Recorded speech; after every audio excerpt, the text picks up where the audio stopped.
oko ka wadhi nyime en ni piny owacho keto omenda maromo bilion 2.7 matudo stima e kaunti ma Migori iko omenda mag 2026 2027. Magi oyang kod jatend migawo mateko James Opiyo Wandayi mane lose kar chung'ur bura ma Wendo kama ne ochopo e chenro mar tudo sitima. Jojuma nigi ler.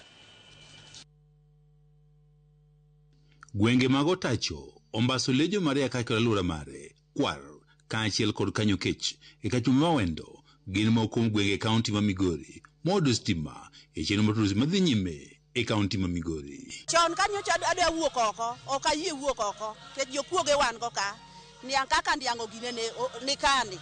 Koro ne tek, kata gwene ma owuok oko ka piny pok oyawre, ogwang' mako. Koro an gi mor kuom mheshimiwa kuom kelonwa stima. Amor ahinya. Kaka ni solar ni matiyo to solar otiyo gi tek machieng' ka chieng' onge TV nok ti. Koro sani TV dhi goyo, ufa dhi goyo, gik matindo matiyo gi bath dhi tiyo na maber. Jatend migawo mateko Opiyo Wandayi manoten kod bi ma Wendo wuol to wino kaachiel sinta ma Migori Edio Kech e kind jotelo mamoko ne otelo chenro mar tudo stima e gwengegi. Hakika ya kwamba tukiendelea hivi baada ya miaka michache sura ya hii constituency itabadilika. Vile vile sura ya hii county ya Migori itabadilika kwa mambo ya maendeleo. Waziri Mheshimiwa William Ruto amehakikisha ya kwamba maendeleo ya stima na infrastructure zingine imeenezwa katika pande zote za nchi. Si ni vizuri?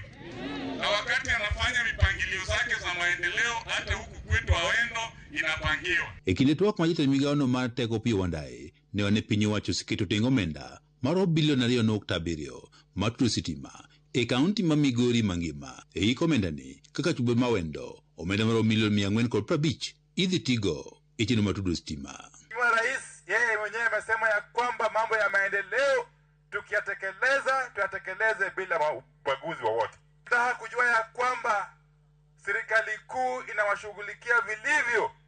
Hii mwaka wa fedha hii kaunti ya Migori imetengewa pesa taslimu shilingi 2.7 bilion kwa ajili ya kuunganisha stima kwa manyumba karibu 25,000. Wandayi nwane kachumba ma Wendo ema sani nitiere kod kwan mamalo mag oganda mostudi kod sitima e kaunti ma Migori kod kaunti mamoko mag Nyanza kane opoj bura makono wuol to wino. Awendo kaendi stima oseringe moloyo kamoro amora.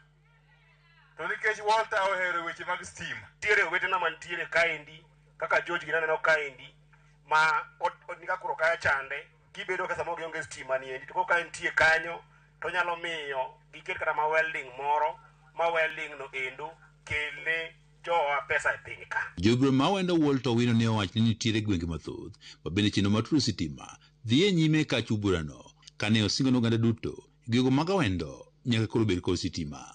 Jotelo gi ne opuoyo sirikal motelo jatend piny Kenya William Ruto kuom keto maino e chenro mar tudo sitima kod dongruok moko e gwego mag Migori kaachiel kod Kenya mangima ka giseyo josiasa makwedo piny owacho. Ruto no omiyo kawuono wayawo sitima ka. Ruto no omiyo wacho ni yo mawuok Ranen kochomo mwalo kucha didere kodhi kucho idhi land week manyien. Mwambia Bwana Gachagua ya kwamba ukiwa na shida na mimi kama waziri face me. Wachana na Mheshimiwa Rais William Ruto. Si ndio?